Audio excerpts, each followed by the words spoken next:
വയനാട് അമരക്കുനിയിൽ ഭീതി പരത്തിയ കടുവ കൂട്ടിലായി തൂപ്രഭാഗത്ത് സ്ഥാപിച്ച കൂട്ടിൽ ഇന്നലെ രാത്രി 11 മണിയോടെയാണ് 8 വയസ്സുള്ള കടുവ കുടുങ്ങിയത്.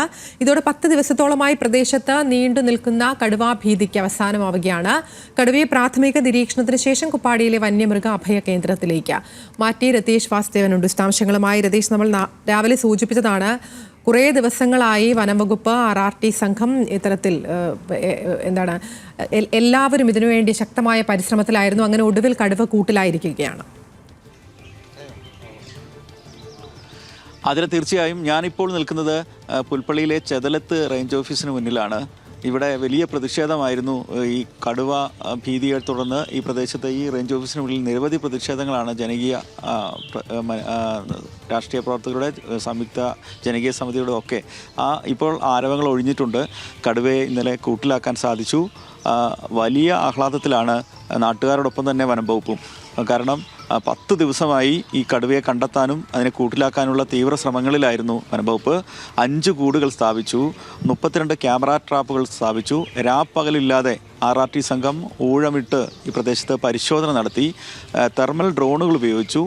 പക്ഷേ ഈ സാന്നിധ്യമൊക്കെ കടുവയുടേത് പലപ്പോഴും കണ്ടെത്തും എങ്കിലും അതിലേക്ക് മയക്കുവെടി വയ്ക്കാനുള്ള ഒരു സാഹചര്യത്തിലേക്ക് എത്താൻ സാധിക്കാത്തതിൽ വലിയ ആശങ്ക വനംവകുപ്പിനുണ്ടായിരുന്നു. എന്നാൽ ഈ ആശങ്കയ്ക്കൊക്കെ ഒഴിവായിരിക്കുന്നു. ഇന്നലെ രാത്രി കടുവയെ കൂട്ടിൽ വനംവകുപ്പിന് കിട്ടിയിരിക്കുന്നു. ഇന്നലെ രാവിലെ മുതൽ വൈകിട്ട് വരെ കടുവയുടെ സാന്നിധ്യമില്ലായ്മ വലിയ ആശങ്ക ഉണ്ടാക്കിയിരുന്നു. കടുവ കാട് കയറിയോ എന്ന് പോലും ചർച്ച ചെയ്യപ്പെട്ടിരുന്നു. എന്നാൽ അതൊന്നുമില്ല, ജനവാസ പ്രദേശത്തുണ്ടെന്നും വൈകിട്ട് 7:30 ചില ദൃശ്യങ്ങൾ പുറത്തു വന്നപ്പോൾ മനസ്സിലായി. തുടർന്ന് വനംവകുപ്പ് ആ ജാഗ്രതയോടെ തന്നെ മുന്നോട്ട് പോയി പുതിയതായി തയ്യാറാക്കിയ കൂട്ടിൽ കടുവ കയറി. എന്തായാലും വനംവകുപ്പ് എടുത്ത വലിയ റിസ്കിന് ആ ജാഗ്രതയ്ക്ക് ഫലമുണ്ടായി എന്നുള്ളതാണ്. നമ്മളോടൊപ്പം ഇപ്പോൾ പുൽപ്പള്ളിയിലെ ചെതലത്ത് റേഞ്ച് ഓഫീസർ ശ്രീ രാജീവ് ഉണ്ട്. സാർ, ഇപ്പോൾ ഒരു 10 ദിവസത്തെ ഒരു പ്രയത്നമാണ്. എങ്ങനെയായിരുന്നു നിങ്ങളൊരു എഫേർട്ടായിട്ടുള്ള നിങ്ങൾ ടീം വർക്ക് എങ്ങനെ റിസൾട്ടിലേക്ക് എത്തിക്കും അവസാനം? ഈ വനം വകുപ്പ് ഉദ്യോഗസ്ഥർ, അതുപോലെ തന്നെ ഡോക്ടർ അരുൺ സക്കറിയ സാറിൻ്റെ നേതൃത്വത്തിലുള്ള സംഘം, അതുപോലെ RRTകൾ എല്ലാം സംഘടിതമായിട്ട് ഒറ്റക്കെട്ടായി നിന്നിട്ടുള്ള ഒരു പ്രവർത്തനം വഴിയാണ് ഈ ഒരു നേട്ടം നേടിയെടുക്കാൻ സാധിച്ചിട്ടുള്ളത്.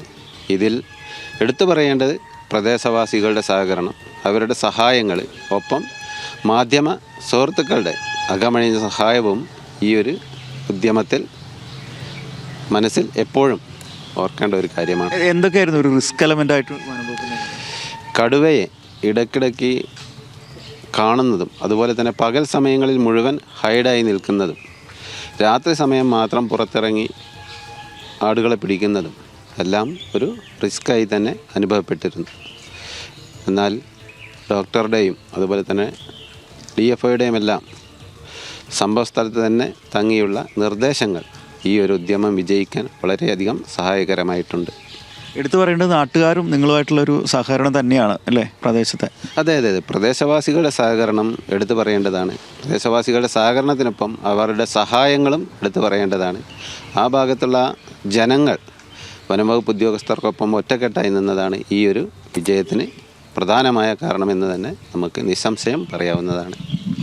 അതിന് തീർച്ചയായും നാട്ടുകാരുടെ സഹകരണം, സാധാരണ വനംവകുപ്പുമായിട്ട് നിരന്തര സംഘർഷത്തിലാണ് നാട്ടുകാരെന്നാണ് പൊതുവെ പറയാറ് ഇത്തരം വിഷയങ്ങൾ ഉണ്ടാകുമ്പോൾ. പക്ഷേ പുൽപ്പള്ളി, അമരക്കുനിയിൽ, ദേവർഗത്തിലൊക്കെ നാട്ടുകാർ വലിയ രീതിയിൽ വനംവകുപ്പുകാരുടെ ഒത്തുചേർന്നാണ് പ്രവർത്തിച്ചത്. അതിനാണ് ഒരു റിസൾട്ട് ഉണ്ടായത്. കാത്തിരിപ്പിന് ശേഷം, ക്ഷമാപൂർവമുള്ള ആ കാത്തിരിപ്പിന് ശേഷമാണ് 10 ദിവസത്തിന് ശേഷം ആ കടുവ കൂട്ടിൽ കയറിയത്, ജനങ്ങളുടെ ഭീതി ഒഴിഞ്ഞത്. എന്തായാലും അവരിപ്പോൾ വലിയ സന്തോഷത്തിലാണ്. അവർ സാധാരണ ജീവിതത്തിലേക്ക് മടങ്ങിയിരിക്കുന്നു. ഈ പ്രദേശത്തുള്ള ആളുകൾ, ക്ഷീരകർഷകർ ഉൾപ്പെടെ സാധാരണ രീതിയിൽ. എന്തായാലും അമരക്കുനിയിലെ ജനങ്ങൾക്ക് വളരെ ആശ്വാസമായിരിക്കുകയാണ് എന്നുള്ളതാണ്. ഇത്രയും ദിവസത്തെ പരിശ്രമം അങ്ങനെ ഫലം കണ്ടിരിക്കുന്നു. കടുവ കൂട്ടിലായിട്ടുണ്ട്. അതാണ് ഏറ്റവും പ്രധാനപ്പെട്ട കാര്യം. രതീഷ് വാസുദേവനാണ് വിശദാംശങ്ങൾ നൽകിയത് വയനാട്ടിൽ നിന്ന്.